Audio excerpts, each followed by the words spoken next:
This podcast contains strong language and adult themes. Listener's discretion is advised. Hello and welcome to A Page Too Far, the show where each week one of us reads a book and tells the other all about it. Will it be good? Will it be bad? Let's find out. My name is Lion-O, and this is my co-host, Cloud Mufasa. How are you doing? Just remember who you are. That's all I got. Thanks, Dad. So, Please, it's Daddy.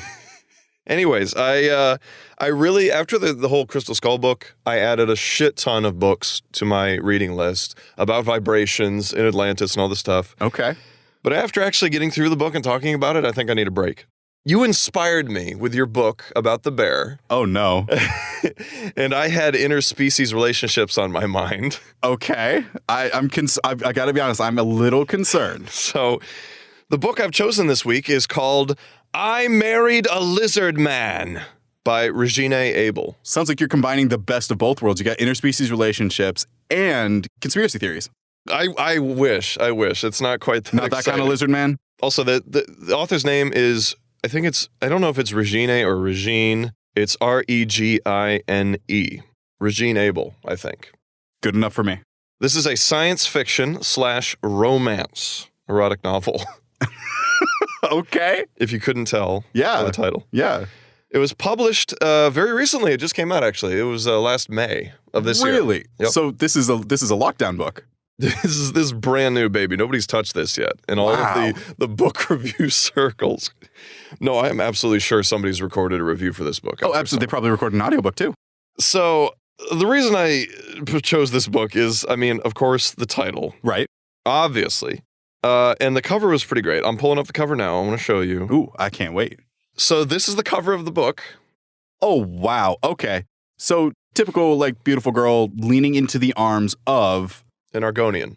an Argonian with no snout. Yeah, he he does have a more humanish face. Yeah, the face is very flat. It's very anthropomorphized human. And there's also a V shape of birds, but they seem to be flying in the wrong direction. So it's, What? I don't know. I didn't notice that. I don't know if I'm reading that on the right side. You're absolutely right. They look like they're going from left to right. It's a backwards V. It's interesting. I didn't even see that. It's a good looking cover though. That is.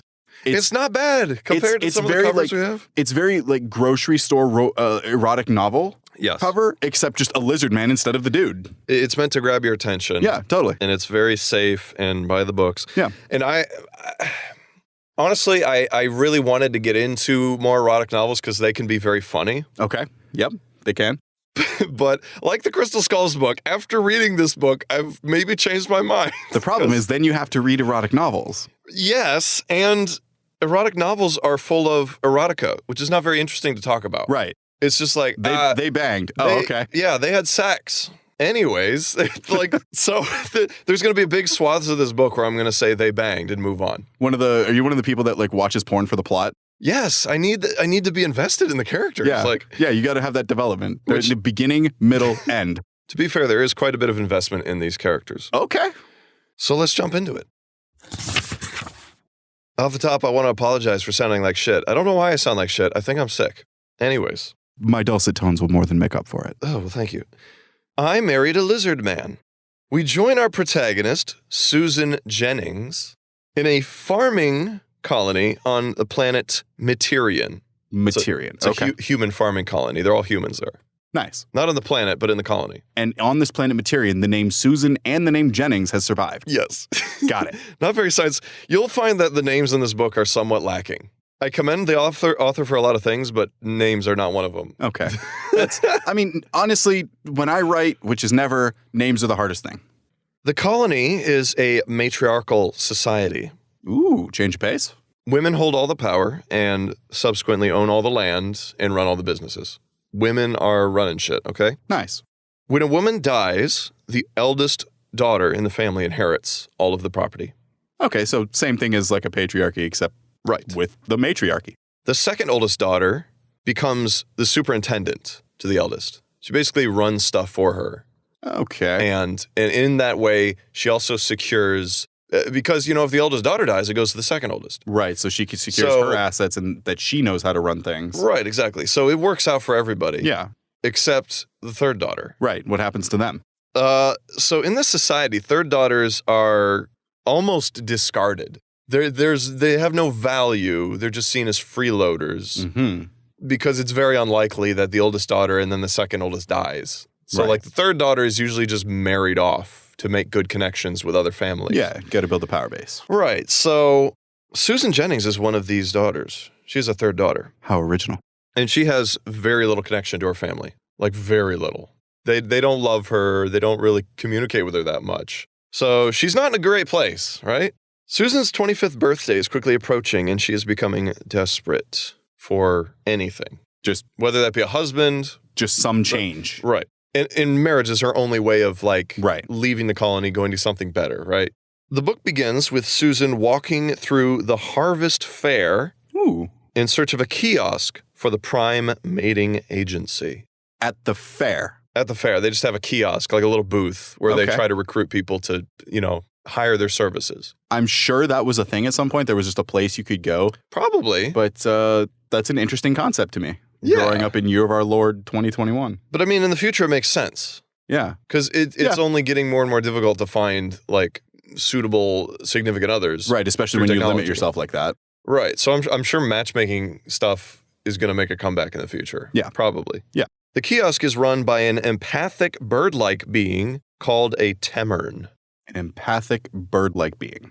Yeah, so they're like anthropomorphized birds, and they're empathic, so they pick up on what you feel and how you think. So, and it's running the kiosk, but it's an agent of the agency. So weeding out. Right, wearing multiple hats. Yeah. And so these species are really good at matchmaking because they're so empathic. That makes sense. They can pick up on people's personalities, what they like and don't like, and they're like, we make perfect matches, right? It's Captain Falcon. Fuck. Falco. Yeah. It's Falco. Did you say Captain? I said Captain Falcon. Oh my God. I was thinking, I was like, that joke could still work. I'm just thinking about him punching her as she enters. But no, Falco works better. What does Falco say in the game? I'm trying to think of his catchphrase. I love you, Star Fox. I think he's always like. I think it's just grunts and stuff. He's grumpy. It's just like tennis grunts. Yeah, he's like, Fox, fuck off. I'm trying to kill this guy. He's mine. Yeah. That's all he says. You keep what you kill, Fox. This temern agent that works for the agency is named Keog Voln. That's a good name. Not a bird name to me, but it's a good name. It's not bad. It's a decent one, right? Yeah. Keog informs Susan that he has found a perfect match for her. Ooh, okay. So I guess she talked with him before. And she's going to catch up. Right. She got one new notification. Her match is an Andurian. And this is a fucking hard one to say. Andurian. It's A-N-D and T-U-R-I-A-N. There's no hyphen or anything. That's just a Turian from Mass Effect and then some. Is there a creature? I haven't played Mass Effect. There's a creature called an Anturian? There's a whole race called the Turians. Oh, so yeah, it's and then Turian. They are actually based off of bird people. Okay, well, he is not a bird person. If bird people evolved. So her match is an Andurian hunter on the planet Zicania. Another mediocre name. It's okay. Yeah. I'm not a big fan of it, but it's okay. Of all the planets in the galaxy, there's bound to be some with just terrible names. Uranus. It's supposed to be pronounced Uranus. I know Not that it makes it better. No, it doesn't. And I fully know the reason why it's called Uranus. But it's still funny. I'm a child. So this Anturian hunter from the planet Zicania, his name is Olex Nihilus. I think Olex is okay. How do you spell it? It's O-L-I-X. Okay. Because you say Olex and I hear O-Lix. I mean, he does eventually. I'm sure. But what's the last name? Nihilus. Which all I can think about is Nihilus, Darth Nihilus. Come on. And there's a Turian in Mass Effect called Nihilus. Right. So like, yeah, Nihilus. It's fine. Hunger. It's fine. I mean, they're all non-offensive. Nihilism. They're just, whatever. Yeah, it's a sci-fi name. He is the leader of his clan. He's a big boy. He owns property. Well, he doesn't really own property, but he's in charge of a lot of shit. Yeah, so she'd be a third daughter married to like a bigwig. Yeah, but the planet is underdeveloped. Okay. So the bigwig of a small pond. Right. Susan asks what an Andurian is, and Keog tells her, what do you think he is? He is... Oh, man, what's coming to mind? All I'm getting is just images of Garrus now. Okay. Those who know will know. An Anturian is did you say he was a hunter? He's a hunter. He's a hunter. Okay. He is a being that grew up in the Society of Anturians that has known only spearfishing for the last 10,000 years. All they do is spearfish. It's pretty close. Really? Yeah, it's pretty good. Interesting. Okay, and then they're trying to build up their tech to compete, but they're not quite getting there yet because all they know how to do is spearfish. Yeah, that's pretty close. I'm shocked. So she asks what an Anturian is, and Keogh is like, it's a friggin' lizard man, bro. You scrub. Oh, she's just very generic, like it's a lizard man. Oh, yeah. She's like, okay, I was getting way into that. She even says, like, he would be what I think you would call a lizard man. Fair enough. And I was like, we're not even 2 pages in. They already dropped part of the title there. So. I was reading way too far into that question. I think you were. You were reaching. I was literally just asking for a physical description. That's all. So. I took the shallow end and I just moved it over into the deep end. So Keogh explains that they are compatible to make offspring, but since his genes are dominant, any babies they have will be lizards. So she bangs Olex, she gets Olex babies. Yeah, basically. They won't look human at all. They'll look Andurian. That's very interesting considering human anatomy. Like I'm having trouble picturing a human woman giving birth to something non-human. Yeah, it makes me kind of cringe. Yeah, a little bit. Especially like, lizards because they're really rough and sometimes spiky. That would hurt. Yeah. Unless I'm going to show my ignorance here. Yeah. Do lizards hatch from eggs? Yes. Would she lay an egg? You would think so, but that's not the case. Okay. Because, I mean, she doesn't produce eggs externally. Right. That's what I was thinking when I was reading the book. I was like, I feel like she's going to lay an egg. She doesn't. Okay. But I feel like she should. Okay.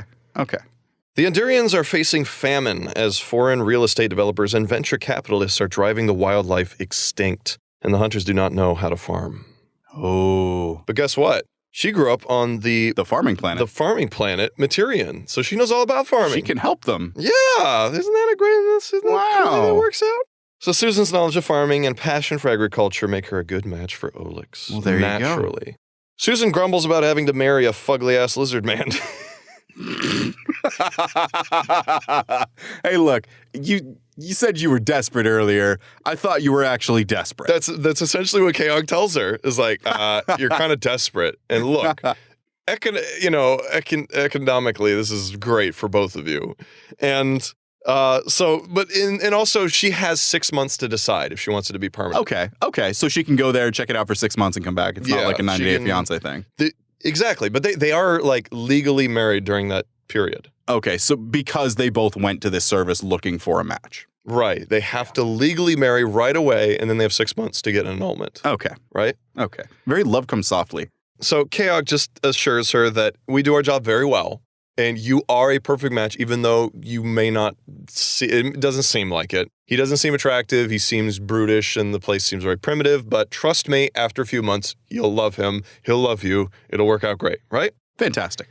And of course, the Tamarin are famous for matchmaking. Right. Yeah, that's so their whole thing. They have a reputation, right? So she's like, okay, fine, we'll do it. We'll try it. There's nothing to lose because if I don't like it at the 6 months, the agency will reassign me someone else, and there'll be no extra costs or anything. It's all on them. Nice. Just keep moving on. Right. So we go to the next chapter, and it shifts to Olex's perspective. Okay. So it switches between her perspective and the lizard man's perspective. Have we? I don't think we've had a book that shifted perspective like that before on this show. I don't think so. Because Time Blender was just Time Blender was just Miller. Right. Then we had your books were just the one person's perspective. It was the one person's perspective. The skull didn't have a perspective. No, well, it had the crazy lady's perspective. Yeah, kinda. And then the girl's perspective in the bear. Yeah. So this is the first book we have multiple perspectives here. Nice. So shifting to Olex. He's grumbling about having to marry a fugly ass white woman. Well, okay, they are perfect for each other, aren't they? Pretty much. They have very similar personalities in some ways. So he's talking to the seer Mulzeg. So his clan has a seer who can see into the future. That's a good lizard name. So the seer was the one who told Olex to seek out a mate off-world. All right. Olex had no intentions of getting married or anything, but his clan and multiple clans on the planet are in trouble because of the scarcity, because they're hunters and there's scarcity gatherers of the herds and stuff. They're not getting as much food. Yeah. So they're in trouble, and the seer is like, I've had a vision, and we can get out of this mess if you marry a human woman from off-world. That's all she told her. Mm-hmm. So Olex went to the agency and was like, you got to hook me up with a human woman because that's what I need to do. I was told I need to do it. I'm going to do it. Right. So now he's complaining to Molzeg. He's seen photos of Susan. He's like, God, she's so like fucking smooth and frail and gross looking. Like, what am I doing? Which makes sense in the context of a lizard person. It totally makes sense that he would not be into her at all. Oh, yeah. And I think the author does a fantastic job of making his whole perspective understandable. And the whole species seem relatable, even though they're very different in a lot of ways. And just what I'm hearing, that sounds very true. I think this author is good at writing science fiction. Just like world building in general? Yeah. Cool. I was really into this book at this point. I'm like, there's so much world building. I'm into how things work. This is interesting. Yeah. So after Olex is like complaining to Molzeg, he goes to the spaceport to meet Susan because she flies to the planet. Okay. Right? He sees her standing next to Keogh, the agent, right after they got off the transport. And he's a little embarrassed because the transport arrived 30 minutes early and he meant to be there before she arrived. Because he's a very honorable individual. Right. It's like it's dishonorable to leave your mate just waiting for you. Right. So he's embarrassed that he got there after they arrived and they've been waiting. But they don't notice him, so he gets a moment to just look at her and take her in. And he's even more disappointed and embarrassed having seen her in person. So you may have mentioned this, I may have missed it. Had he seen like an image of her at this point? Yeah, they've both seen images of each other at this point. Okay. So there wasn't just the idea of a human. It's that he's actually seen her and now he's seeing her in person. Right. And they're given some cursory information about each other. And then the rest is just up for them to learn. Figure it out. Right. Figure it out or look it up. Yeah. Because the internet is definitely a thing that comes up a lot. Huh. There's internet. And it's very, very similar to our internet. Space internet. Yeah. So he's kind of... Do they have a space Google? They do. What about a space Zuckerberg? They do have a space Google. I'll bring that up later. Okay. I can't wait. There's certain parts of this book that's like, wow, there's so much effort put in this. There's other parts that's like, you just fucking took something from our world and changed it slightly. Extrapolated it into space. Yeah, so he's even more disappointed and discouraged by looking at her in person because he's like, oh, she's so much smaller than I thought she was going to be. And like, I'm not going to be able to touch her without her like bleeding or anything because he's a fucking big, scaly, tough lizard man. So he's like, I don't even know what we're going to be able to do because she's so like tiny and frail. So he walks up to them and they greet each other and do introductions and Keogh facilitates all of this. And they go to the chapel with the agent where there is a justice of the peace. So they're just going to officiate it right there. Yeah. Bing, bang, boing, done. And it's customary for the agency to set up dual weddings. So first you have a human wedding, or, you know, whatever species is the one. And then another wedding, which in this case is an Anturian wedding. And they would set up two weddings. Set up two ceremonies, one so that they both feel... Right. But the one done at the spaceport here is like the legal one, right? Right. So all the paperwork is done at this point. So they go to the chapel, there's justice of the peace, they start doing that stuff. And this is the very stock... marriage. Like if you go to Vegas and you're eloping, this is what they, you know, just bare bones, nothing fancy. You're married, sign here. You're married, sign here. Right. And so Olex is wondering like why she didn't want to do the full-blown human wedding. Yeah. And he's thinking maybe she doesn't care about marrying me. Maybe this is just for, you know, the economic benefits or whatever. Yeah. What's her motivation behind all of this? So that discourages him even more because instead of communicating with her. Right. And this is a cycle. They're just going to keep getting more and more discouraged until it reaches. And I mean, they do communicate throughout. Okay. But not effectively, apparently. Not yet. Not yet. At first, it's really rough. So which, I mean, I could totally understand. You're coming from a place. Oh, yeah. Place you've been your whole life. You're meeting somebody you've never met. They're an entirely different species. You're marrying them. And then, I could see bottling up. Yeah. So this definitely happens. So throughout the ceremony, he's just kind of winging it. He's just like listening to what's going on, trying to mimic it. Like, she said I do, so I guess I'll say I do. And then it gets to the point where the justice of the peace says, you may kiss the bride. And Olex admits that he has no idea what kissing is. Oh, no. It's a little awkward. So Susan goes beet red, embarrassed. Yeah. Because it is an awkward situation. And Olex is now afraid because his people, when they turn red, it means they are enraged. Oh, no. So he thinks that he has horribly angered her. And she's furious. And so Keogh patiently explains that there is a procedure known as kissing, and he explains what kissing is. Right. And also explains that she is not angry. She's just a little embarrassed because humans blush for various reasons. Yeah. And none of them are because they're angry. Yeah. And so Olex feels a little bit, he feels a little bit better not being so ignorant now, but now he still feels weird because it's a completely different anatomy and. Right. And he also feels embarrassed for not knowing that stuff. Yeah. Because he did have like 2 days to prepare before meeting him and he didn't look up any human shit. Well, right? Olex. I mean. Yeah. Come on. Come on. I mean, there's other stuff on his plate. But come on. This is going to be your wife. Come on. Yeah. So they kiss and Olex. That was awkward. It was an awkward kiss, but Olex was like, that was very interesting, very weird, because he'd never done that before. Sure. Because lizards don't kiss, apparently. Yeah. So, but he's like, I want to do that again sometime. Okay. So he's on board. Keog then leaves to finalize the paperwork with the justice of the peace. Okay. So he leaves him alone for the first time. Yeah, he's like, you two lovebirds, wait here. We're going to go finalize some stuff. We'll be right back. So they're left with each other, just kind of standing there. Yeah. A little awkward. You come here often? So Keog returns and says, you guys are all set. The paperwork's in. He gives them like little hollow chips that are like, here's the details you need to hang on to and contact details if you need anything, that sort of thing. And so... Have her back by 11. And so Susan is supposed to leave with Olex to go to his village now. Makes sense.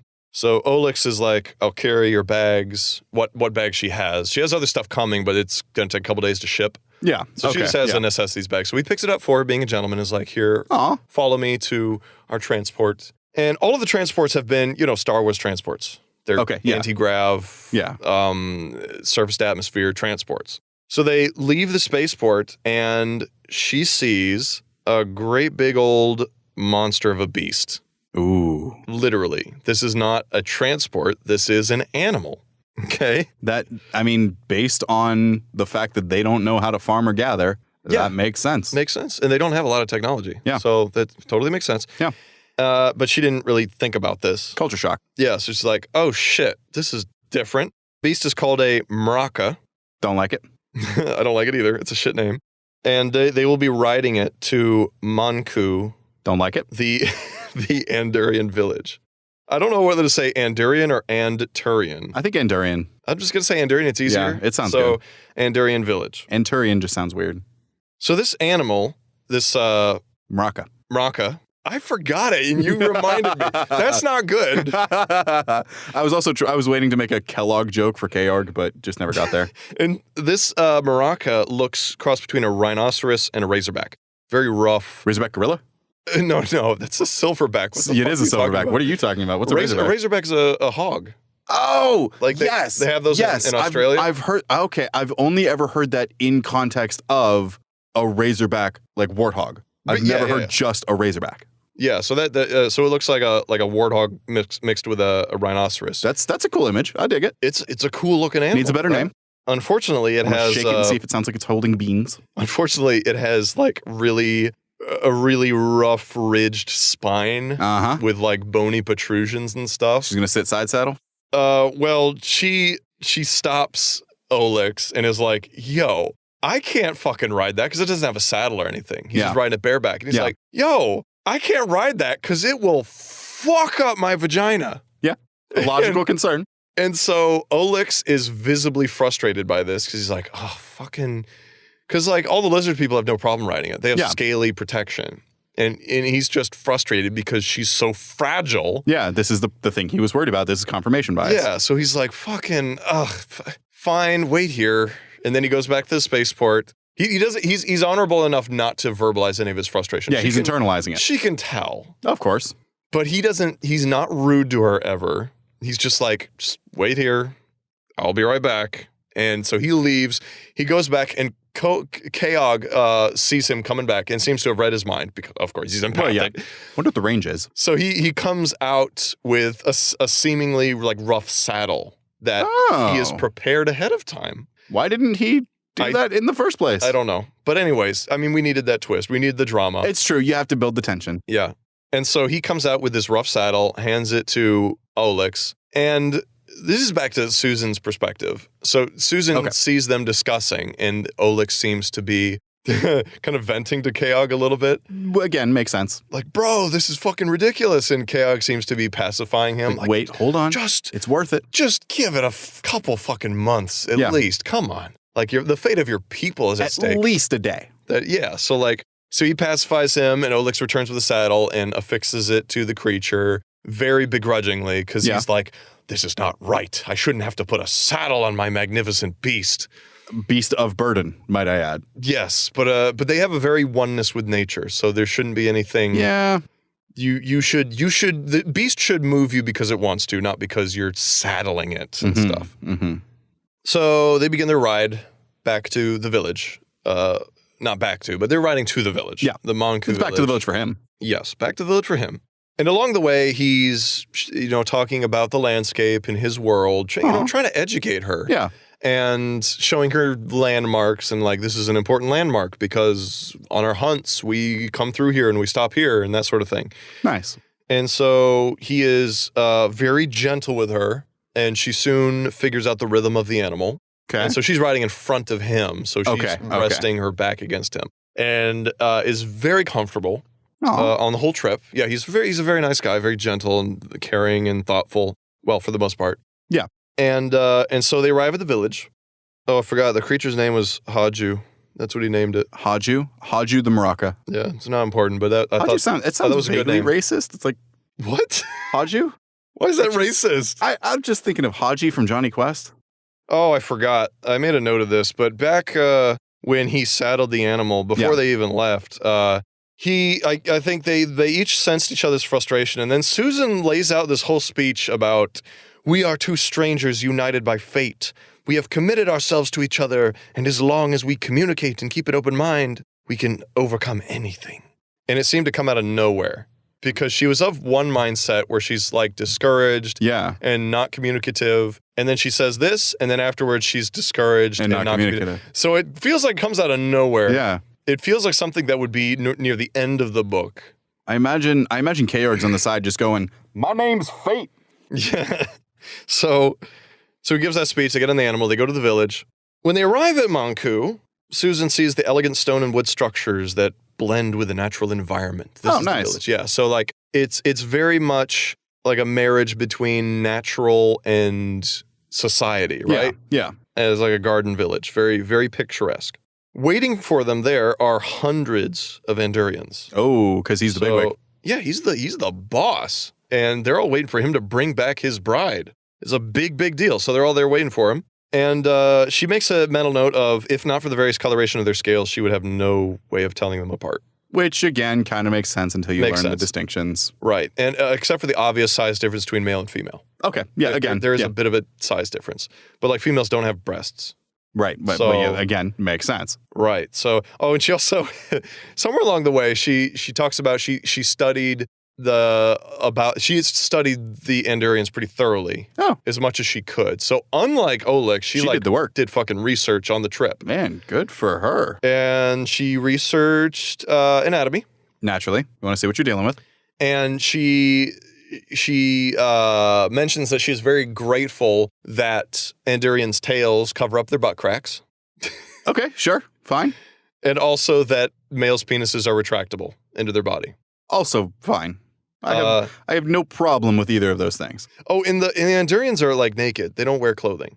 Okay, I imagine that based on the fact that you said they covered the butt crack, but it's good to have it confirmed. Right, yeah. So she's grateful. She's like, well, at least I don't have to look at the butt crack. I'm not just staring at genitalia. Yeah, I don't have to look at the butt crack. And she doesn't have to look at genitalia. Yeah. So that's a bonus. I imagine it's the kind of thing where once you're in that society, even if it was there, you just not just look. Get used to it. Yeah.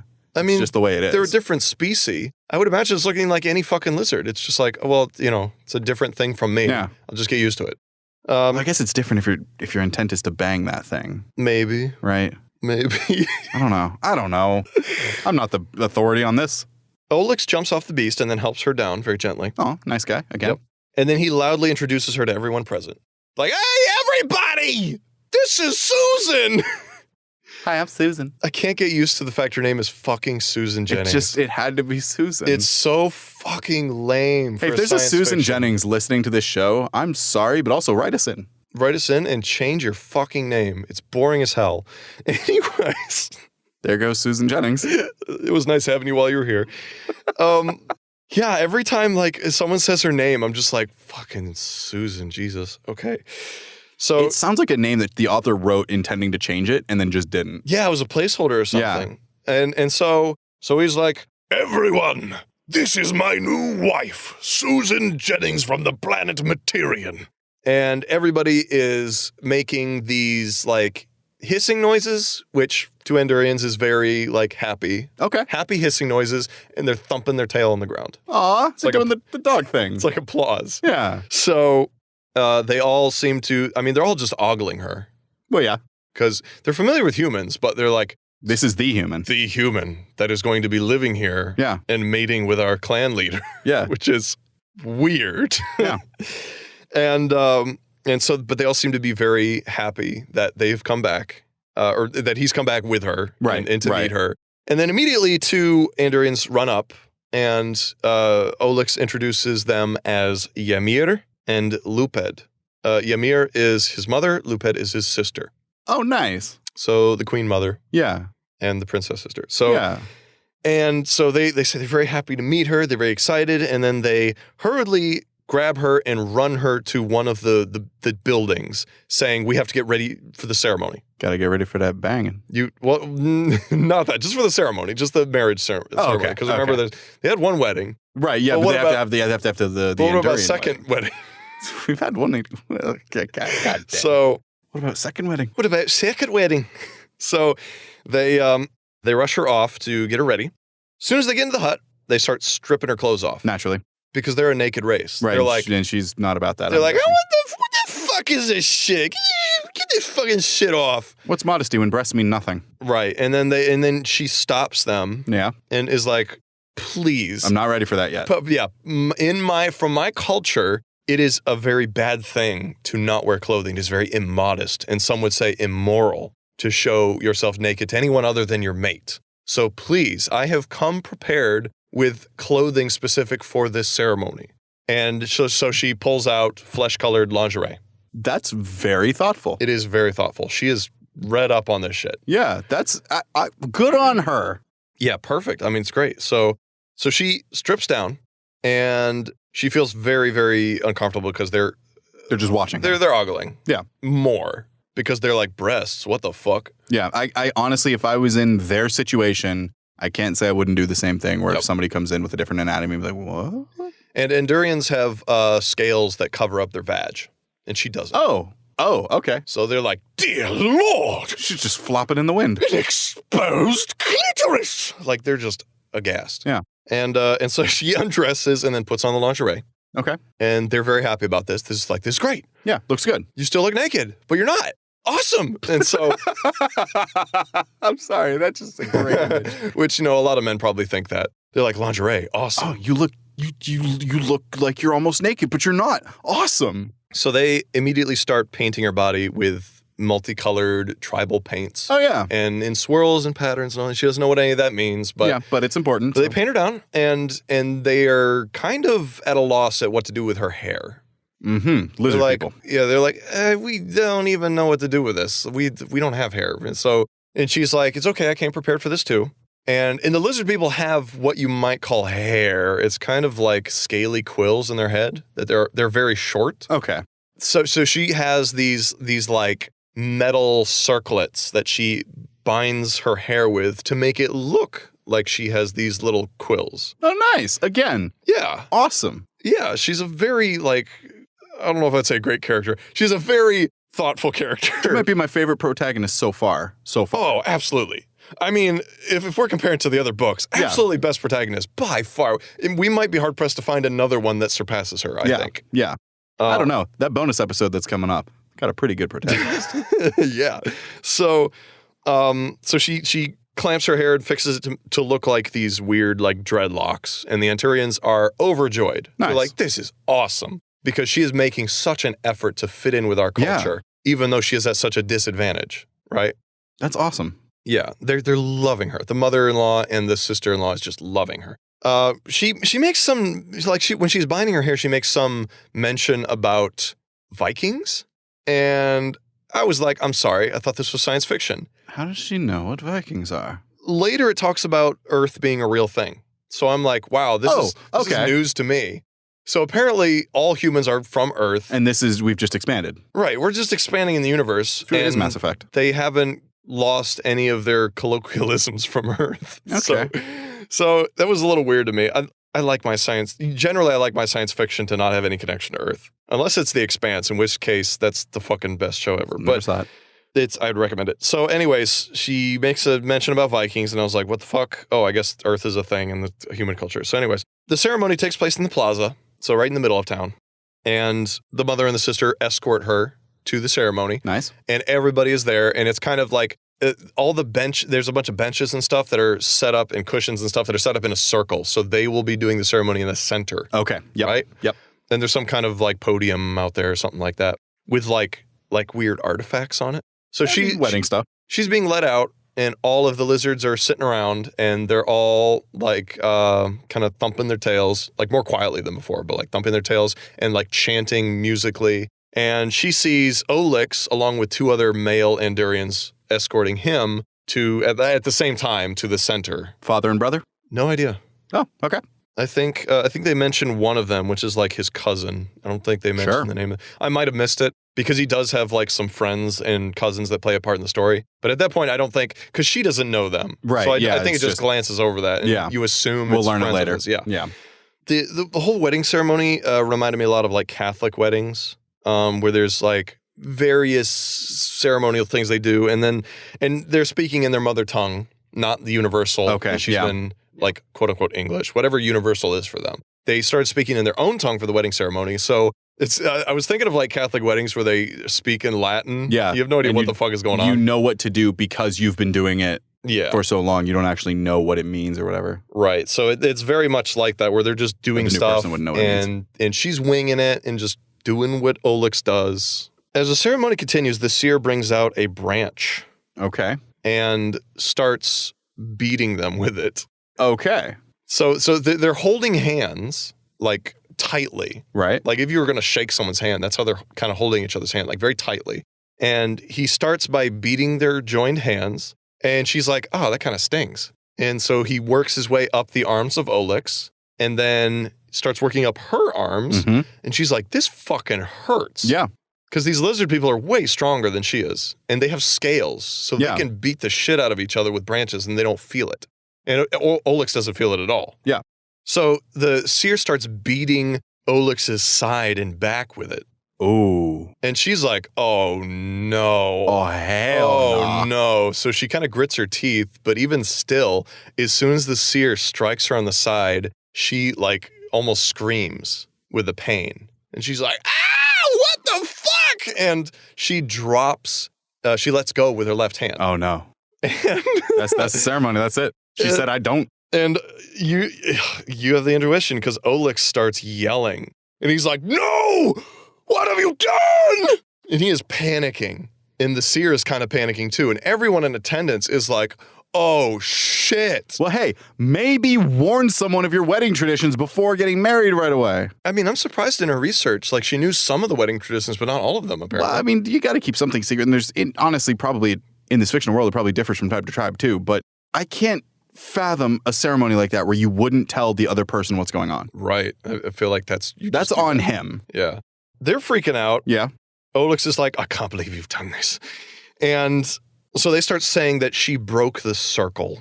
And so she gathers that they're superstitious in a way that if you break the circle during the ceremony, being the circle of their arms, hand to hand around the circle, then that marriage is doomed to fail. Right. Same thing as giving a knife at a wedding, that kind of thing. Right. And they're all like, oh, this is so dishonorable for the leader of our clan to marry not only an off-worlder of a different species, but she broke the circle. She broke the fucking circle, that bitch. And so Molzag kind of thinks on his feet, and he was like, look, she's still holding on with her right hand. It's cool. This just means that their marriage will be rocky, but they'll make it as long as she reconnects the circle. So she immediately is like, oh, fuck, and just grabs his right hand and holds onto it like super tightly, like death grip. I imagine, too, because that's such a thing, I imagine that circle hasn't been broken before, so Molzag is just free to make up whatever BS he wants. Oh, yeah. He's absolutely BSing everyone. He's like, it's going to be a rocky marriage, but they're going to weather through it, and it's going to be great. And that seems to pacify everyone, and they're like, well, if you say so, Seer, okay. I imagine with that, too, there's a part of just wanting it to be true. Exactly, yeah. They've invested so much into this emotionally. I want it to be true. Right, exactly. So everybody is sweating bullets, and Olex is like, okay, all right, man, let's keep going. And so they proceed. Oh, and he also says, like, it was my clumsiness that caused her to let go. Like, she didn't mean to let go. Olex said that. I just hit her a little bit too hard, and that, or not Olex. The seer. The seer said that. Okay. He was like, that's my fault. She didn't intentionally break the circle, so that doesn't hold true. They just forget about that. In the next step of the ceremony, the couple had to bite each other. Oh, God. Because traditionally, Anturians will bite each other on the shoulder and draw blood. And their saliva has, like, healing properties, so it's not dangerous.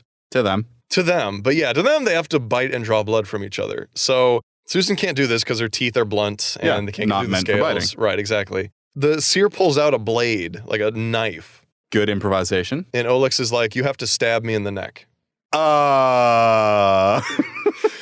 And Is this a custom she knew about? no. Yeah, she did. In all her that's what I'm saying. research. She did some research, but not a lot. She of did it. a fantastic amount of research. She should have done more research. Right. And so she's horrified. Well, yeah. She's like, I can't stab you in the neck. And he's like, don't worry. Like, we're really tough. You're Like, not. no, it's fine. There's no possible way you could mortally wound me. Just stab it. And so she's just hesitating. Like, and Olex thinks she can't do it. Yeah. So he literally grabs her hand and just uses her hand on the blade to stab himself. Nice. He's like, oh, for fuck's sake, woman, let me stab my fucking shoulder. He like plunges the knife into her shoulder or into his shoulder and then pulls it away. And he says it's a very minor wound. Don't worry about it. And then tells her she has to lick the blood off the blade. Gross. Because it's not only you have to bite the person and cause them damage, you have to ingest their blood. So that you each become a part of each other. Yeah, you become one, right? the whole thing. Exactly. So she just like seemingly like mechanically licks it off the blade and swallows because she is in shock right now. I can't say that I'm surprised there. And he feels awful. Like he has a sudden clarity. All of his disappointment and frustration goes away, and he's like, I feel awful for having put my mate through this. Yeah. This is not what I should be doing. I shouldn't warn her. Yeah, or maybe find a different workaround for the ceremony or something. You're clearly BSing this, BS that. Yeah, so they're just fudging everything right now. So then it comes time he has to bite her. Uh-huh. So he bites her on the shoulder very, very gently. Just like a little prick. Just enough to get just some blood. enough to draw blood. I mean, if he wanted to, he could have just taken her whole shoulder off. Well, So guaranteed, yeah. So he does that, and she is amazed to watch the saliva just immediately heal. Oh, it's nice that it works on humans too. Yeah, very, very convenient. And so it seals the wound right away, and there's no more pain, and it numbs it and all that, and so we're all good. Nice. With this, the ceremony is complete, and they're officially married in every sense of the word. Nice. And everybody goes to the great hall for the feast. Ooh. It's like the reception, right? Raw meat. Susan explains that she is cold and goes to get a dress because she's wearing lingerie. Well, yeah. And the lizard people can maintain their body temperature better, I guess, because of scales. I don't know. That didn't make sense to me. I figured they're lizards. They would like be cold-blooded, but I guess they're warm-blooded and they just have better protection. So she goes to put on clothing. Mm-hmm. And Olex is trying to explain to everybody, like, look, she's a fragile human being. She needs clothing. I know it's weird to us, but that's just what she has to do. Deal with it. And a motherfucker named Zoltar comes over to Olex and starts taunting him about a weak bitch he married. Oh. Right? Yeah. Which in alpha pack of lizards, I imagine, yeah, that makes sense. And Zoltar is his cousin. Oh. I think he might have been one of the ones with him, escorting him to the ceremony. But it's like unconfirmed? It's unconfirmed. I don't remember exactly. They might have mentioned him. But anyways, he's his cousin. Zoltar would have been the clan leader if not for Olex. Right? So there's a little bit of competitiveness there, but he still loves him. He's his cousin. Brother, help me. And so... My Mufasa reference. And the only reason Olex got it over Zoltar is because Zoltar was younger and way more compulsive. He didn't think things through. Okay. He just acted on impulse. Based on what he's doing right now, that checks out. Right. So everybody is like, clearly Olex is a better leader than him for the time being. Yeah. So we're going to give it to him. So yeah, Zoltar comes over and he's like, you're so embarrassing, dude. Like, she couldn't even handle the fucking branch that babies can handle. And so Olex is like, bro, I bet you wouldn't even kiss a human female. And Zoltar is like, what the fuck is a kiss? Okay. Power play. Because like they think that kissing is kind of disgusting. Yeah. And revolting because it's something they don't do. And so Olex kind of calls him out like, bro, you wouldn't even have the courage to kiss a human. And I have. Man. That's a weird flex. It's a weird flex, but it's a okay. flex. Yeah, and then Zoltar is totally like, what's kissing? And so before he has a chance to explain, Susan returns wearing like a legit wedding dress. Full tail, white frills wedding dress. Nice. Right? So she brought a little bit of home with her. You have to. So they have a great time at the feast. Wonderful food. It's not just meat. It's all sorts of stuff. Ooh. So these Andurians, I couldn't figure out exactly. The Andurians eat all sorts of stuff. Like they're omnivores. But I feel like meat is a necessary part of their diet to survive. Okay. Because they're always constantly talking about how the herds are going scarce and they could starve. But they eat all sorts of stuff. Mm-hmm. They eat veggies and grains and mushrooms. So I feel like meat is a necessary part of their diet, but it's not the only thing they eat. So there's a lot of stuff to eat at the meal. And like there's 5 clans total, and the 4 other clans all brought shit from their areas to eat. And so they're all having a great time, and it's time for them to retire for the night. Okay? So they go to Olex's dwelling. Mm-hmm. He calls the bedroom the nest chamber. I'm not a huge fan of that, but I also get it. I think it's groovy. Yeah. And there's no... You want to come to my nest chamber? I'm going to use that sometime. There's no raised bed or anything. It's actually sunk into the floor. Ooh, okay. Which I fucking love those. That's very 70s. I don't know what those are called, but I love those. The in-ground beds. And so it's like that with like cushioning and stuff. Yeah. And then there's like an animal skin as a blanket and stuff. Yeah, it makes sense. Susan tells Olex that she has to wash the tribal paint off. Because remember, they're still painted. Right, yep. So she's like, I got to go take a shower. And Olex is like, it is traditional for couples to wash together. Of course. I mean, that's what I would say, even if it was bullshit. I'd be like, look, we kind of have to shower together. It's just the rules. I don't make them up. And she is like, I don't think I'm comfortable with that right now. And he's like, yeah, I get it. That's fine. Go shower. I'll wait here. And so she showers, and then she comes out kind of wrapped, and she's wearing a negligee. Okay. But she also has like a towel around her. Okay, so yeah, she knows what has to happen, but she's still not with it. Right. And so he's like, okay, well, so he goes take a shower, and she only took like 15 minutes. She didn't use the hot water. So he goes and takes a shower. Also showers. Very advanced for these people, I must say. Yeah. I'm a little surprised, honestly. Which it goes into explanation for why they have showers and some electronics a little later, but we'll get to that. So he goes and takes a shower and comes back, and she's no longer covering up. She's wearing a translucent negligee. Okay. I don't know if translucent's the right, a transparent negligee. See-through. Basically. And Olex is very confused as to why that clothing exists, because as he understood it, humans wore clothing to be modest and cover up. Yeah. But this is clothing that doesn't cover up. Yeah. So he's like, I don't get what's going on, but okay. So then they have a conversation, basically about the subtleties of details. The details. They got to work it out. They're like, all right, boss, what's the game plan? How does this work? Like, what are we gonna do here tonight? So you got to DTR. You got to determine the relationship. Right. And so they are contractually obligated to consummate their marriage. Oh, that's an interesting point. That is an interesting point, and I'm not exactly down with this. But the agency requires them to consummate their marriage the night of. Maybe. Or else their contract is void. Maybe in the agency's mind, that's one way that they'll grow together. Maybe, but I don't think you should force that kind of thing. No, but you go into it knowing that, I assume. That's probably in the contract. So as soon as you sign up, you know that. Yeah. Fair enough. If you're deciding for 6 months whether you want to be there, I don't know that you should be banging day one. Yeah, I don't know. It's weird. Yeah. It's definitely weird. It's going to get graphic, folks. Buckle up. So. Oh, no. Part of the details are Andurians have no warm-up or foreplay. It's just into it. You just dive right in. The females self-lubricate, and the males can become erect on command, apparently. Dope. So Susan explains to him that for humans... You got to work for it. So for humans, there's something called foreplay.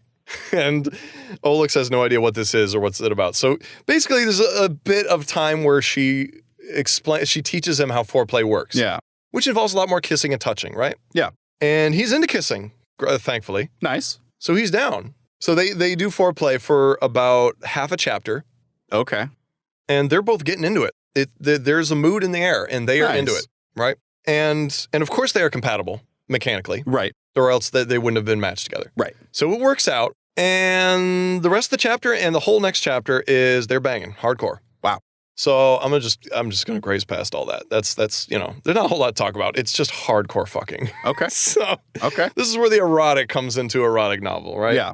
So Was it her first time? we're gonna jump ahead. This is my first erotic novel. No, man. her first time. It is her first time. Yes. Okay. His first time? That's never clear. Interesting. First time with a human. Double standard, I'm saying. I don't think it was his first time, but he's never married. I mean, play has got to play. But yeah, and the Hondurians don't have any rules about not banging before you're married. Right. Different So culture. I'm gonna assume he's just banged a lot. I mean, he's the leader of the clan. Yeah. He just doesn't want to get married. So Anyway, back to the plot of this porn book. back to the plot. So it's the next day. Susan wakes up and it's noon. Wow. She overslept. Good night. She's also jet lagged because Everything about her life changed. yeah, and just jet lagged because it's on a different time cycle. Yeah. Which I got to say, it kind of contradicts later in the book. Oh. Because she says it's a different time cycle, and the Andurians sleep for less time. They sleep for like 4 hours, and they're good. Wow. And yeah, and so there's like 6 less hours in the day or something. So, 18-hour day, 4 hours of sleep. right. So she has to get used to it, and she overslept. But later it talks about the Andurians using the 7-day week and 12-month year calendar. Something doesn't add up. Exactly. That really bothered me as a fan of science fiction. That really bothers me. So yeah, they have like the traditional Earth calendar, even though they're on a different fucking planet And a different species. like nothing adds up. Yeah. So anyways, that's my frustration. That's always a hard thing to do in science fiction books, though. That's why I don't write them. She overslept and wakes up, and Olex is gone, and so she goes to look for him. She goes outside, and so his place is pretty close to the plaza, and there's like market stalls everywhere. Nice. There's lizard people doing business, having fun. It's awesome. And she notices that Olex is standing over by the forges with Zoltar, his cousin, and some other dudes, right? While she's deciding if she wants to join him or leave him be, her mother-in-law walks up to her, and they discuss the food situation on Zicania. Her mother-in-law is super happy to see her and chatting her up, and how was yesterday? Was it good? Despite the bumps, and hurdles, was it okay? And then Susan broaches the subject of, hey, your people are having trouble hunting and stuff. Let's talk about this. That's partially why she's there. Yeah, kind of why I'm here. Yep. So her mother-in-law is talking about, well, the wildlife is harder to find. They seem to be disappearing, and we don't know why or where they're going. And scavenging for food in the forest is getting harder, and there's less that we're finding, and we just don't know why. And Susan is like, have you guys tried farming? The obvious thing. Ymir turns red. Ooh. And is super pissed at Susan. She said the F word. And is like, how dare you? How dare you suggest that we grovel in the dirt like a filthy farmer? Susan takes offense to this. Well, yeah. Because she's a farmer. She was a farmer. Yeah, and is like, what's wrong with farming? I grew up farming. That's my whole culture is farming. That kind of abates her anger a little bit and is Gives like her perspective. But it's not completely gone. She's still angry. She's just like, look, I'm sorry if farming is something different to you, but it's a whole thing with us, okay? Just don't ask about it. Don't mention farming. Your people are dying. Your people are starving to death, and you have no food. This is the thing. There's quite a bit of like cognitive dissonance happening with these people. Yeah. So Ymir kind of storms off. Olex sees this happen and is like, yo, what the fuck did you say to my mom? And Susan is like, I just mentioned farming. And Olex is like, what the fuck did you say? What the fuck did you say? Bruh. So stop that. Grow up. So anyways, he's Read like, the contract. He's like, we will talk about this. Good. But yo, check out these armbands I made with your hymen blood.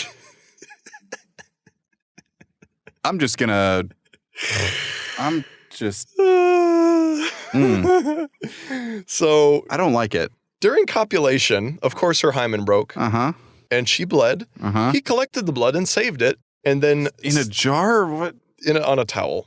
Okay. So he saved it on a towel, and then he did something to preserve the blood-stained cloth indefinitely and turned it into wristbands and I don't know what it's called. It's wrapping around his knife or whatever. What's that called when it's wrapped? Just like a guard. I don't know. It's not the guard. It's fucking not the guard, a guard. So yeah, he has wristbands and wrapped around his wrist, or it's wrapped around the hilt of his dagger. And so he's like, hey, check it out. Isn't this awesome? And she's like, yo, that's messed up. I married a psychopath. But he explains that he's showing it proudly because it's a mark of his mate's love for him, that she would save herself for him. So he really was banging everybody in sight. I guess. I don't know. Like I'm a little confused as to like the social norms here. So he's very proud of this and he's showing it off to everyone, and all the other males are very jealous of him, apparently. I don't know why. But I mean, they're warriors. Blood is like a thing I get of... it. Yeah. It's like, I get it, but it doesn't mean I have to like it. So then he starts taking her on a tour of the village in the surrounding area. And he's showing her all the places. And during this, he's also telling her about some of their history. So at one point, their people were enslaved by these beings called the Vengi. And there's no description of them at all. They had very advanced technology. So they were able to easily enslave these people. Right. And force them to farm. There it is. And this was like 50, 60 years ago. So wow. It's still pretty fresh. What do we know at this point? Do we know the lifespan of a lizard person? They didn't say specifically. I think it's average human lifespan. Okay. And there was old enough that it's in fresh memory. Well, they did say there was only 2 people that actually were alive during that time. Okay. One of them was the seer. Ah. Who was only a child at the time. Gotcha. Right? Yeah. And so there were 2 people that actually lived it, and then a bunch of people who were the next generation. Yeah. So they were raised to be like, farming is the worst fucking thing ever. Yeah. Because we were forced to farm. Right. Which sounds so fucking weird. Because like, I do not want to draw parallels with real life scenarios of enslavement. Yes. But slaves in real life who are freed don't just stop doing things that enrich their lives. Yeah.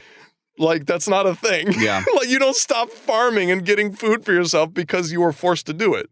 You're just now doing it for yourself, which I'm sure is also super empowering and feels good. I don't know. I worked at a grocery store and then... That was slavery.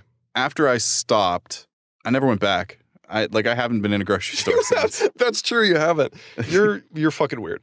Yeah, and I'm totally comparing my grocery store experience to slavery right now.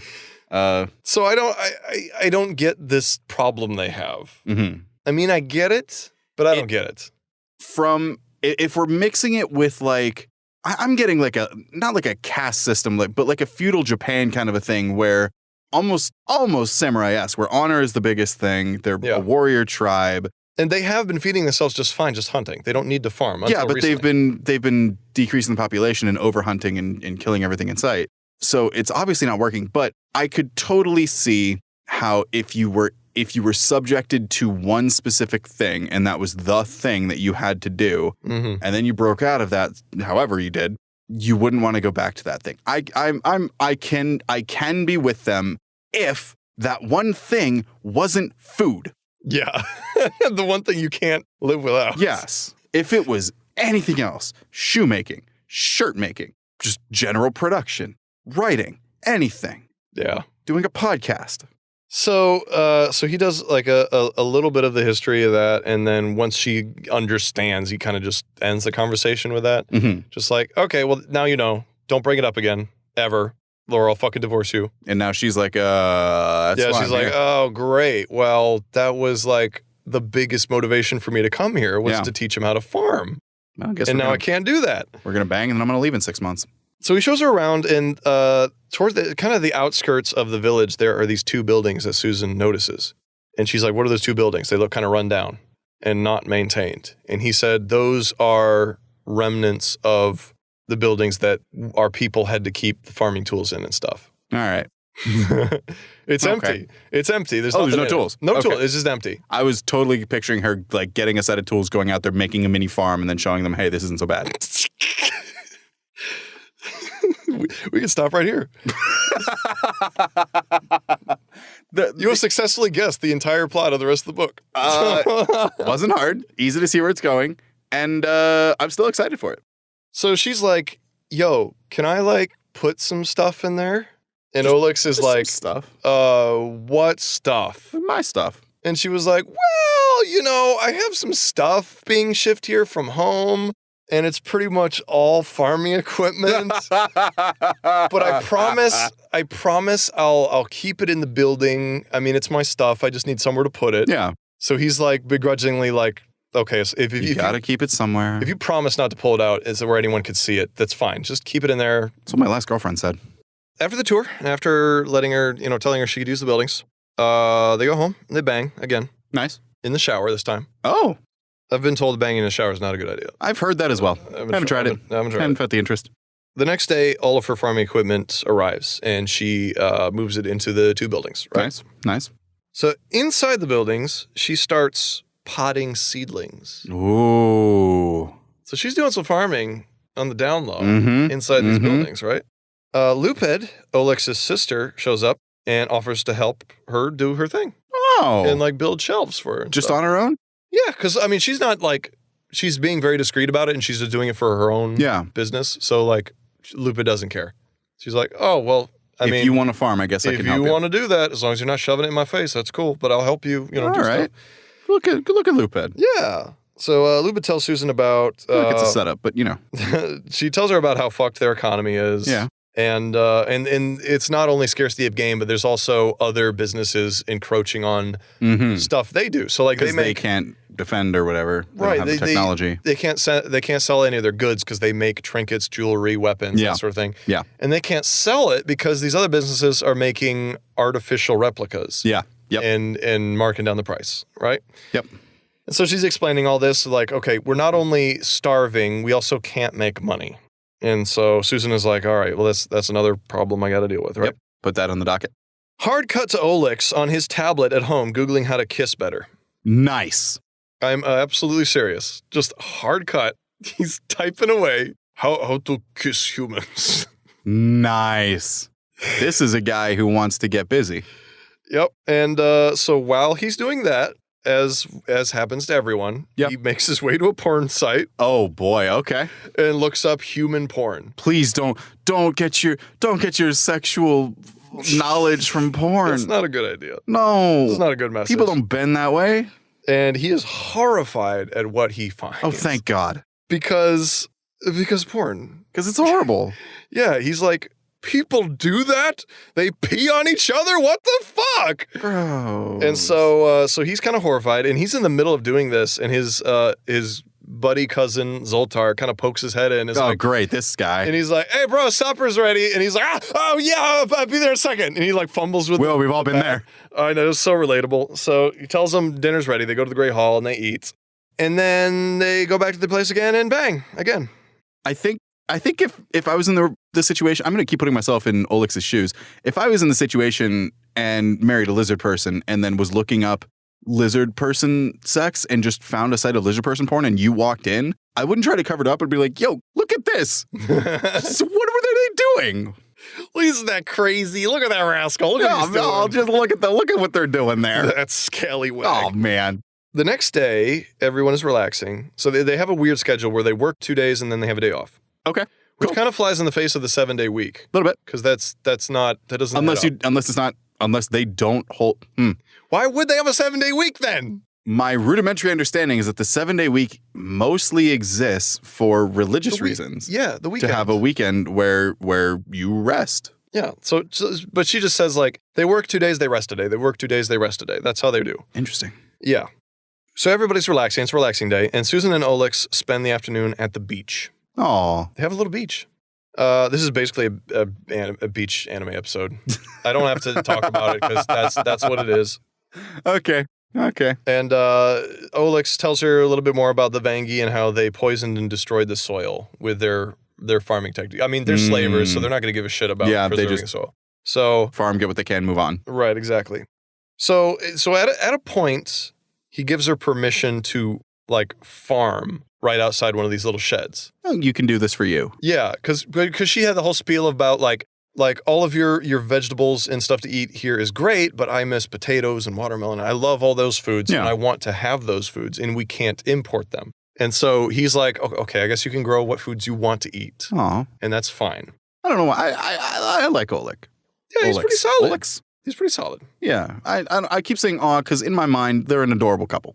So a little bit later, he starts like second guessing doing this. Yeah, which makes sense. Because he sees her out like like putting things in the ground. And he's like, And it's in public. Yeah, this is now like people can see her doing it. So he's like, this is, I don't know, this is embarrassing, and people are gonna be talking and stuff. So like, as if they weren't already. And in his eyes, she's acting like a slave. Yeah. So that's not what you should do. So he's making darts because there's a thing called the Great Hunt that comes around every like 2 months or so, or like every 2 months they go on a great hunt. And that's where they come back with a bunch of meat and stuff. And it's those hunts that are becoming less and less profitable. You know, there's less and less for that. So he's making darts for the hunt inside her little shack because he's want to spend time with her while also working. Yeah. So he's in there making darts. And then another clan leader, his name is Surtas. Ooh, that's a good name. From the Inosh Mountains clan. That's not a good name. And he's a bit older. He's not old enough to have been around when the slaves were there. But bit older. He's older, right? And so he comes to speak with him. Mm-hmm. Clan leader sees. And Surtas is, he does see. Mm-hmm. He does see. Mm-hmm. But Surtas just comes to tell Olex that he got another offer from the conglomerate, which is a corporate conglomerate. Mm-hmm. It's just called conglomerate. But it's like a corporate entity that's trying to buy their lands, right? Yep. I was wondering when this is going to come up. Classic Native American vibes.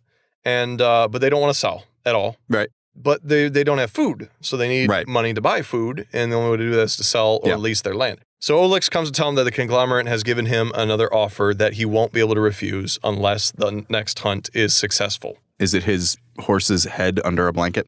Sorry, his maraca's head under a blanket? I don't know what the how it transpired, but he was given an offer, and he's like, if this hunt is unsuccessful, I will have no choice but to sell some of my land to feed my people. Mm-hmm. Right? Yeah. Logical. Yeah. Logical. And so they go back and forth about this because Olex is like, no, you can't yield, because he's the leader of the clans. Like, he's the leader of this clan, but he's also the leader of all the clans. Ah. Sort of. He's called the Spear of the Endurians. That's a great title. I love that title. Basically, I want to be a spear. He spearheads all efforts, and they follow him. I get it. But he's not in charge of their clans. So this is also very, very Native American, because a lot of times you would have collective groups of a type of people. Right. And so you have chieftains or braves that follow one chief, but they follow him not because he's in charge of them, but he says, this is what I think we should do, and then they trust him and they follow him. So that's the same way. So he doesn't run their clans, but he spearheads all efforts and thinks about things and lets them know what he thinks. He's the group mentality, and they're the ones who do the best for their clan. Right, exactly. Okay. And so they're arguing back and forth because Olex is like, no, you can't give in. The second you start giving in, it's going to get worse for everyone. Yep. You can't do that. They all believe that there's some foul play at hand. Oh, for sure. Because they know they're not over hunting, because they've been doing this for like thousands of years. Oh. So they're not over hunting. They're just gone. The animals are missing now. Yeah, the animals are missing. So either, from a logical standpoint, either the two options are they are over hunting or something is prohibiting the animals from being there. Yeah, and there's also just like foraging is becoming more difficult. They're not finding as many tubular plants and vegetables as they normally do. Bro. So they believe the conglomerate is behind it, of course. They're the ones who stand to profit from it. Yeah, so they're like, they must be doing something to drive the animals away. And we follow can't, the money. We can't figure out what it is. What meager technology we have cannot figure out what they're doing. Susan continues farming over the time, and Ymir comes by to watch, which Susan is like, she's just spying on what heresy I'm concocting here. Right. And because it was Luped who helped her. Right. Ymir hasn't, but she eventually comes around and see what are you doing? Like, why are you doing this? And so that sort of thing. So, and she is very slowly starting to warm up to her again. Yeah. Oh. Which, that made me sad. Her and her mother-in-law were really jiving. And then she had to say the F word. Yeah. That all came crashing down. Which, again, arguably, either the research should have shown, or maybe Olex should have told her. So after 2 weeks, Susan has grown quite a bit of food. Nice. And Luped sees this and is marveling at it. And she's like, this is so much food in just 2 weeks. Yeah. And she kind of changes her mind about farming. Mm-hmm. And Luped is a little bit more progressive because she is way into technology. So she's the tech head of the village. Yep. And she tries to learn as much as she can. And once she sees this, and she's also like the younger, so she's not as affected as the other people. Yeah. So she's like, wow, there's something to this farming. There's I can't remember the girl's name from Black Panther, the younger sister. Basically, yeah. Her. So Olex and I believe that Surtas also noticed, but these guys noticed at one point that Susan had these like automated robots to do a lot of the work for her. Oh. So she would just put the seedlings on the robot, and the robot would till the earth, plant them, and water them. That's dope. Yeah. That's the level of automation I try to get to in Satisfactory. And so Olex was like, she's not digging in the dirt. Maybe this is okay. She's not behaving like a slave would. She's using technology to do the work for her. She's putting seeds on a thing. That thing's doing the work, and she's eating the food. Yeah. So this is starting to turn wheels in his head. Yeah. But he's also like, it doesn't matter even if I think farming is a good thing, no one else will think it's a good thing. You have to get everyone else on board. Right. So Susan started growing special Riza berries that she planned to sell to rich immigrants. So there were these guys that came in. They were actually refugees from another planet. And they landed here, and they're very, very rich business people. Mm-hmm. And so they set up resorts and hotels and stuff where they could. It's very limited, like, building area. Yeah. And it's all regulated by the United Planets Organization. Okay. So that's the interstellar government. That gets a solid okay from me. Yep. So it's highly regulated, but they are allowed to build some in some of the prettier parts of the planet. And this was an agreement reached between the organization and the Endurians. Right. Okay. Oh, cool. Yeah. That's different. That's awesome. It was decades ago, but they came to an agreement. They're like, you can build some over here, but there were certain laws put in place that they couldn't. So she's growing these Riza berries because these specific set of aristocrats love these berries and will pay a lot of money for them. Uh-huh. If there's a market. And they're hard to get, right? There you go. So she got some seeds, and they're also hard to raise too, but she's an expert farmer. So she gets some seeds and starts raising these bitches, right?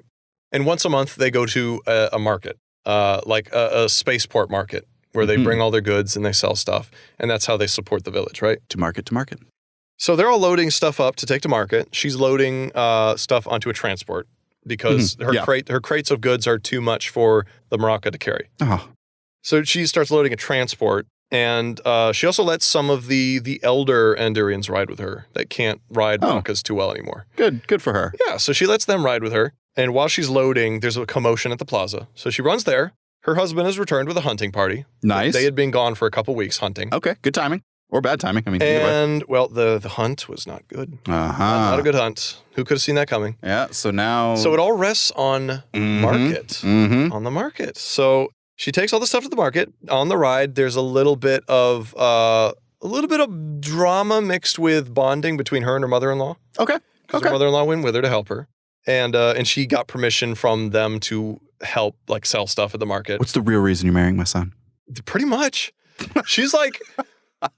I love this book. She's like, look, I don't want you poisoning my son's mind. Because she's, like, very overprotective. Yeah, it's her son. Right, and he's the leader of the clan, so like, fuck. And so she's like, I don't want you poisoning my son with thoughts of farming. It's okay for you to farm and do your little fucking shit here, but don't you drag my son into it, essentially. And then... and then Susan is like, look, I really don't want to cause any trouble. I'm just trying to help. And this is more of a thing for me to support myself than it is. I'm not trying to coerce you guys into doing this. You don't have to do this. And so they have a little bit of bonding before they land. And then they land. Good for them. They set up in the market. And this whole portion is so fucking boring. She sets up her stall. Olex comes and is like, what are you doing? Like, what do you think you're doing? And then she doesn't explain. She starts selling to these aristocrats. She makes a shit ton of money. Olex sees how much money she's making. And he's like, this is 25 times the amount of money we normally make at market. Wow. That changes everybody's mind. Well, sure. Everybody's like, this is awesome. Like, oh, wait, what? Yeah. And she had a scheme where she had these tokens where if you bought from her, these berries from her, she would give you a token and that would give you a discount on other merchandise from the village. Dope. Right. And then she would compensate sales. So like that discount, she would give the discounted mark down to the people selling the merchandise. So they didn't lose any money. Yeah, but it enticed people to buy from them. Right. And so everybody's making more money. That's awesome. It's a pretty good idea. And so that happens. Everyone sells way more than they normally sell. It's a big success. And she has enough money to like buy better farming equipment. So she has to do even less work than she does now. That's the dream. Yeah. Like she barely has to do anything. And so that's awesome. They all go back to the village. They have a huge luau. They're so happy. Do they call it a luau? No, they don't call it a luau. I call it. It's just I got excited. It's a bash. That's all. All right, just a shindig, just a hoedown. Yep.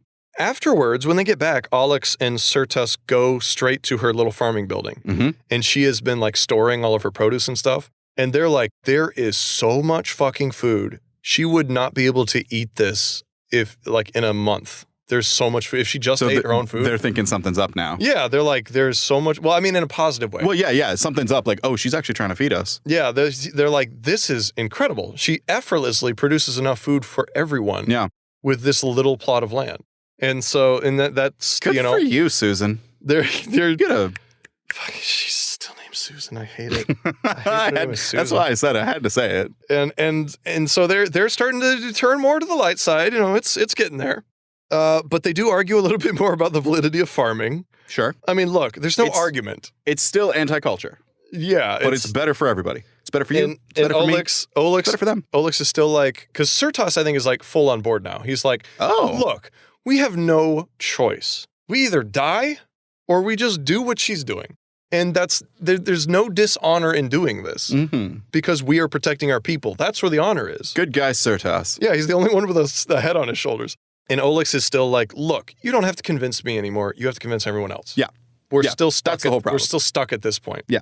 Ymir and Susan make up after the whole sale. So like fully Ymir is back on board with this. She's like, look, you're strange and you did offend me, but it's all good. You're supporting our whole village and you're one of us now. It's all good. Yeah. Susan, the night of, cooks up a shit ton of food from her little veggie farm so that everyone can try the veggies. Nice. She also makes a lot of mushrooms, which the Antarians have their own mushrooms and they love mushrooms. So she's like, if you guys like these mushrooms, I got some bangers for you. So she farms like a shit ton of mushrooms inside the shack because you've got to farm those indoors. And cooks up a huge meal. Everyone is excited and a little anxious to try her food. Okay. I can't wait to see where this is going to go. In the middle of this is right after Olex checked out all of her food stores. Right. He goes straight to the kitchen and she's cooking in there. And then he grabs her and hustles her outside the building, pushes her up against the back of the building. They start making out. Oh. Right. In public. Okay. A little bit. I don't know. Just while waiting for food?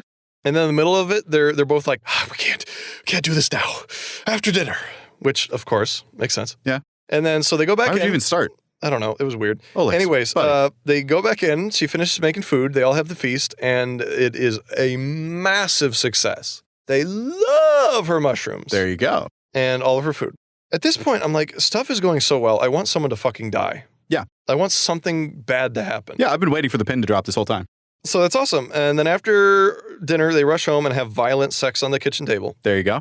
The next day, the Antarians work furiously on crafting more merchandise to sell, which at that point, she's like, I don't think they quite got the point. Right. Because they're just making more of their stuff to sell. When Which it was didn't her sell stuff. before. Right. When it was her stuff that was selling. So yeah. So they warmed up to farming, but they didn't quite get the idea that they're buying our stuff because of her stuff. Yeah. And because of her prompting them to go buy their stuff. Right. So they're just all excited and making way more stuff and taking suggestions from vendors and other people like, oh, I have this suggestion to make this design. I'll make that and it'll sell really well. And so they're all really excited and she's happy for them. But at the same time, she's like, you guys aren't quite getting this. Lupa tells her that they will build her like brand new buildings to accommodate her berry farming. Dope. Yeah, because they're like, obviously this made a shit ton of money for you. We're going to build you a permanent stall at the landing pad. Okay. As well as more buildings for you to store stuff and store equipment, right? Moving up. Loophead is awesome. Fucking awesome. Yeah. And then Susan buys better machines, so she doesn't have to do nearly as much work. Yep. Bam, bam, bam. Some days later, a representative of the conglomerate shows up. Ooh. Oh no. So Susan and Olex are You're muscling in on our turf. They're out in the forest or something, just hanging out with each other. And then they get a communication that they have to get back because this guy is there. So they go back. And the first thing both Susan and Olex notice is that he is the hottest fucking piece of human flesh they've ever seen. Oh, no. So, I mean, Olex is like, I'm not attracted to. Yeah. Like, I don't know what's attractive. I mean, fuck. So he I don't know what's attractive, but I'd bang him. He knows what human females think is attractive. Yeah. So right away, he knows he's hot, even though he doesn't think he's... Yeah.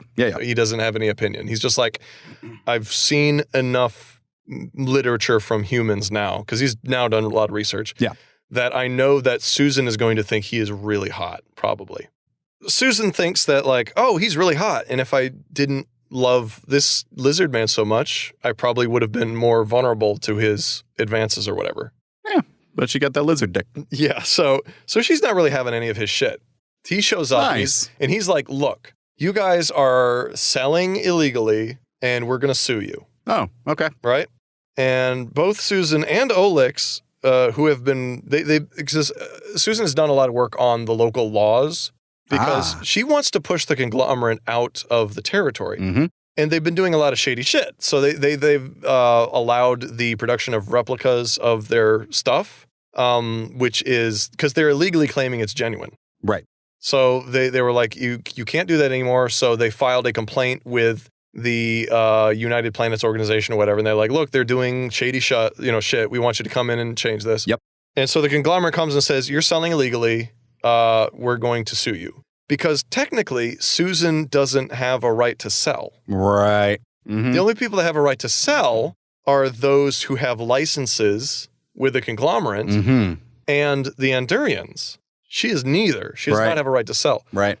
But then Olex breaks out a sub-law that says anyone who is married into a clan is considered an Andurian. There you go. So he drank his blood. Yeah, basically, so he comes in and is like, we're going to sue you. And he's throwing threats around. And he's like, we have way more money than you. Well, we're gonna either buy you out or we're gonna keep the lawsuits coming until you run out of money. Yep. And then both Susan and Olex are laying down the law, and they're like, no, we did our research. We're gonna let the organization know that you just came and threatened us. And they have their own lawyers to fight yours. So basically they run him off. Yeah. And the dude goes pale while they're telling him this because he's like, oh God, I know I don't have a case here. I'm just trying to threaten them. Yep. So he leaves and they're super happy. And this is a moment where both Olex and Susan are like, yeah, we're a team. There you go. We did that together, There it is. Oh God. So we're almost done. Then tragedy strikes.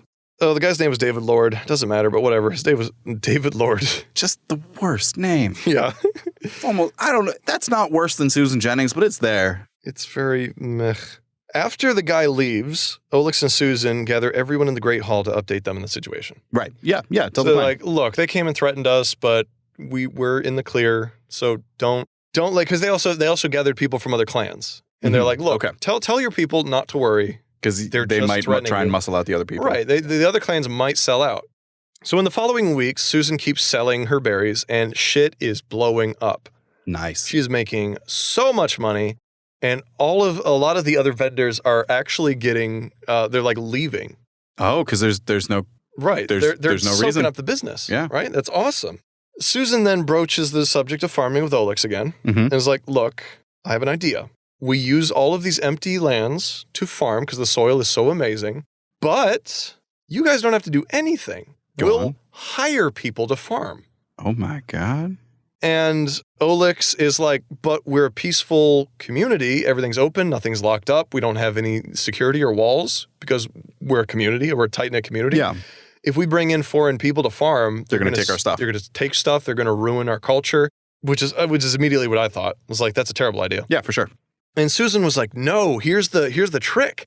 We'll get people from Materian because they have a passion for farming and community, which is bullshit. They didn't have any kind of community. They just had, if you're not part of this part of the family, then you're nothing. Yeah.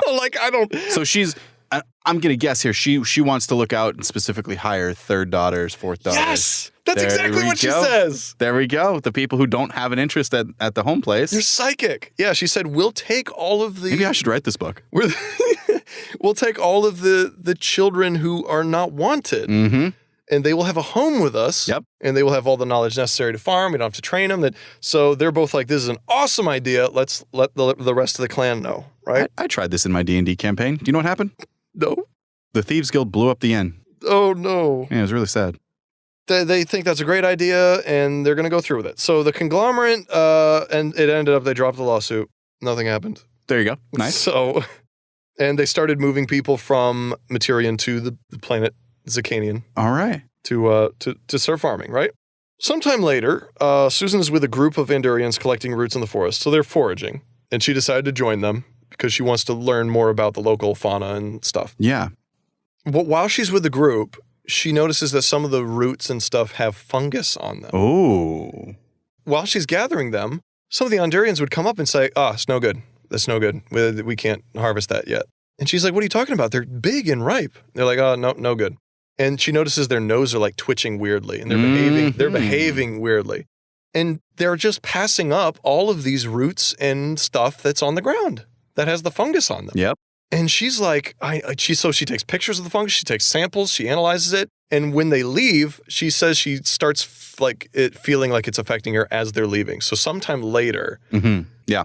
But she analyzes this stuff and finds out that it's a hallucinogen. Ooh. It has hallucinogenic properties. Okay. And then she shows pictures of the mold to some of the Anturians that are with them, and they have no memory of it. They're like, what? I didn't see that. If I'd seen it, I would have harvested that. So she solves the mystery of the reason they can't collect stuff is because they're not even seeing it. Yeah. And it's probably the reason the herds of animals moved out is because they're not seeing it because, yeah. Right. They're like, well, there's no food here. We're going to go somewhere else. Yeah. Wow. Yeah. So I was pretty happy with how they tied up that in a bow. That's there. very cool. I like that. So so she brings this to Olex, and the case is blown wide open. Mm-hmm. They're like, look, we have respirators from our mines where we have to mine like materials and stuff. Yeah. We'll just use these when we collect, and it works perfectly. There you go. They collect food, and they're trying to figure out a way of getting rid of the fungus. So that when you go back to cook the food, yeah. you actually know there's food. That'd be hilarious. The cook walks into the pantry, it's just empty, but it's actually stacked with veggies. Right. And nobody told them. This is a little bit out of their pay grade. Well, yeah, they don't know how to get rid of this fungus. So they ask the United Planets Organization, Deus Ex Machina. The UPO. Yeah, the UPO. They ask the UPO to investigate this and help them with this. Because the UPO is like very altruistic. Okay, yeah.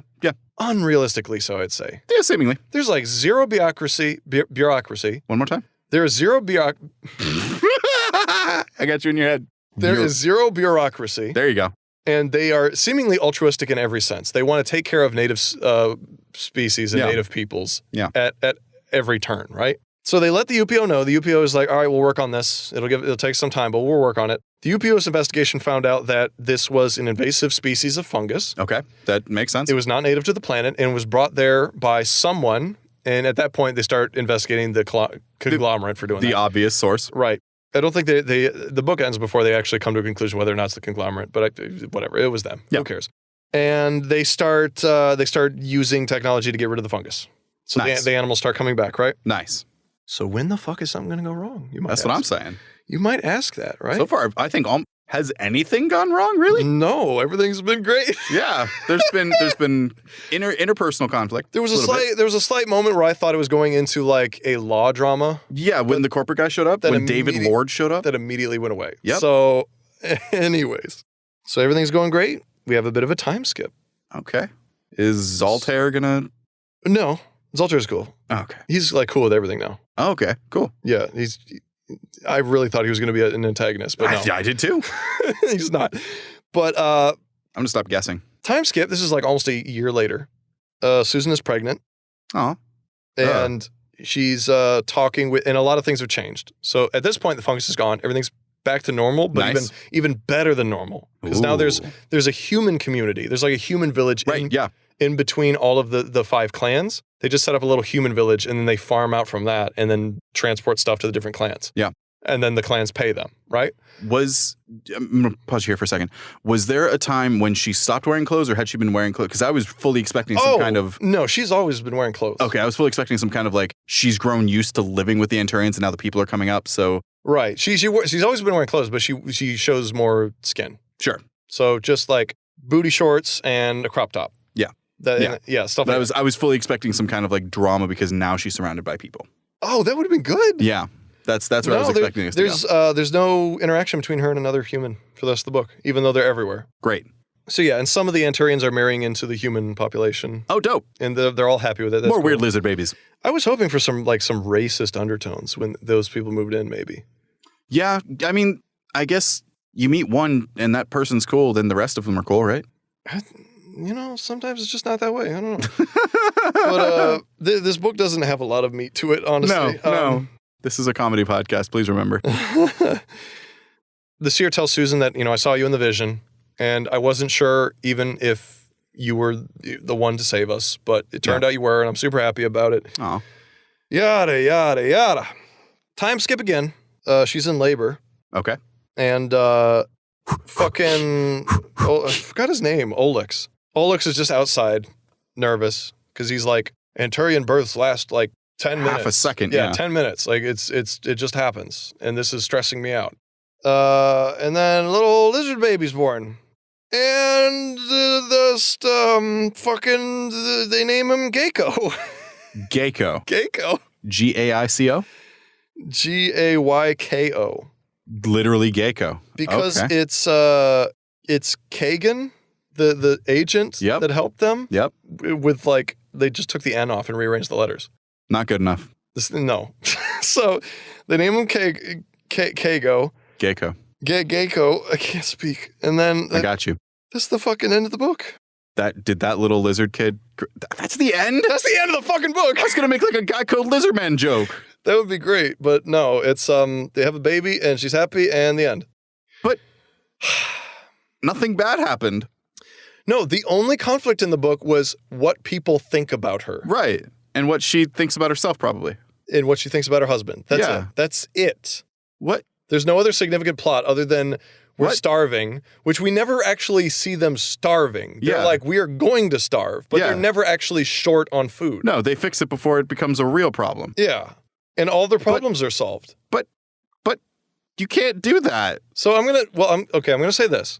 This was written as an erotic novel. Right. It's a romance novel. Right. That first and foremost. So I skipped over a lot of stuff that was just Romance. how they're feeling. Yeah. Okay.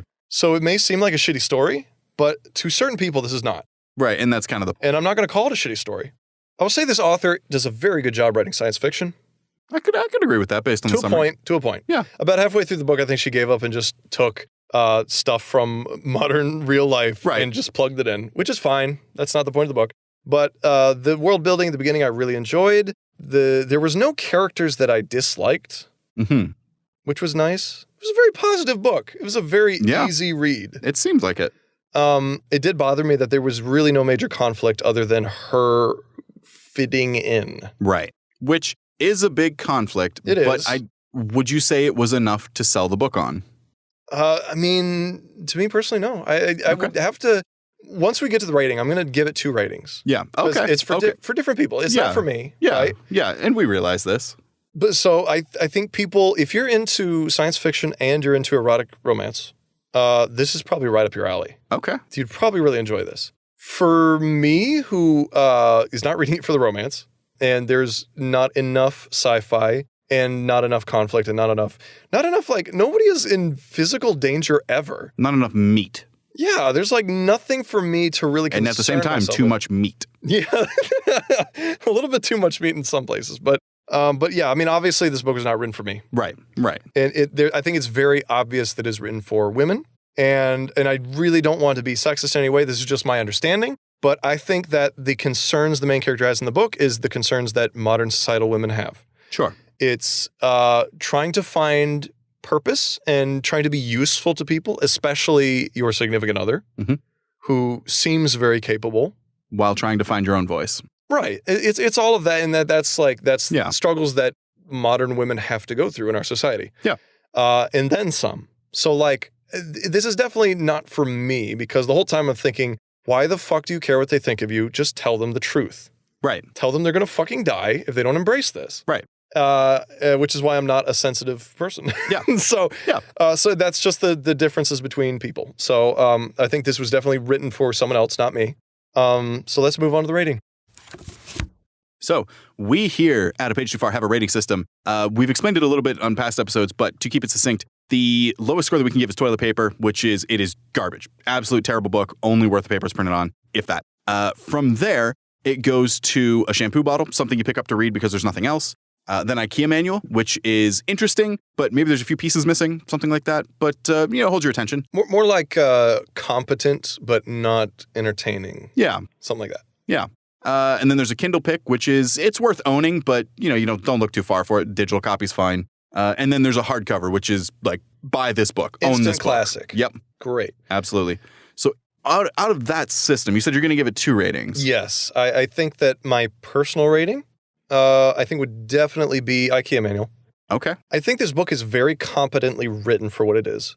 There was nothing that was like, this is mentioned and never brought up again, which we see a lot in books. Yeah. We didn't have any of that. That didn't happen at all. everything served a purpose. Yeah. Even if it was just like flavoring.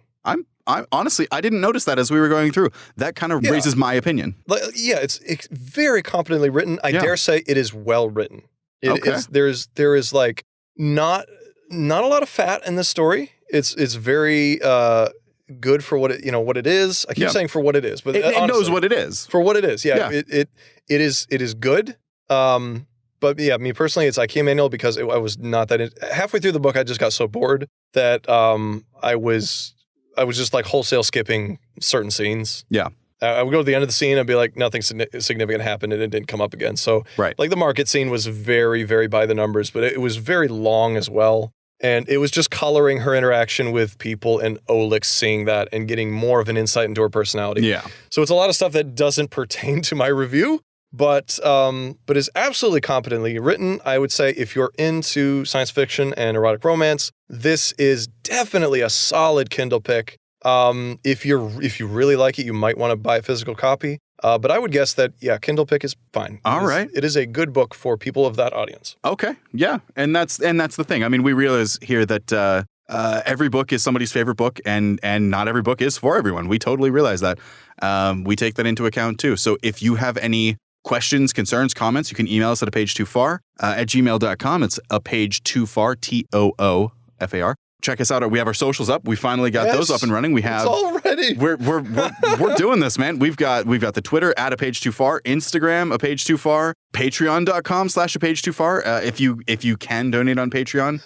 Oh my God, guys, the Patreon. We have so much stuff for you. Every month you can get outtakes. Listen, not everything gets into an episode. We have to cut out a lot of stuff. Jokes that didn't land. A lot of mine. A lot of jokes that didn't land. Behind the scenes stuff. Extra comments we have. Those all go into outtakes. And on the lowest tier, you have access to those. Every month we have new outtakes. We also have bonus episodes every month. To start out, we're probably just going to do one bonus episode a month, but then as the community grows, we may do multiple. Yep, we'll see what happens. Open for development. Bonus episodes could be anything from just another book we read, or we could talk about a specific topic brought up during a review. All kinds of stuff. What else? So after the bonus episodes, we're looking at doing polls for picking books, not necessarily suggesting books, because we have kind of an extensive library so far and we're ever expanding, but maybe throwing up a few books. If you have one that you want us to read, by all means, submit a suggestion. We may add it to a poll. We may not. We'll kind of proof it a little bit beforehand. We'll definitely look at suggestions. No guarantee we'll go with a suggestion, but we appreciate any and all suggestions. Absolutely. And if you are a patron, you also get episodes a day early. You do. 1 day early, outtakes, bonus episodes. It's all there, guys. So go check out our Patreon. Thanks for listening, guys. We hope that you get out there and find your own Lizardman. Have a good night. May you find your own Lizardman, or may he find you. Oh, God, that'd be terrifying.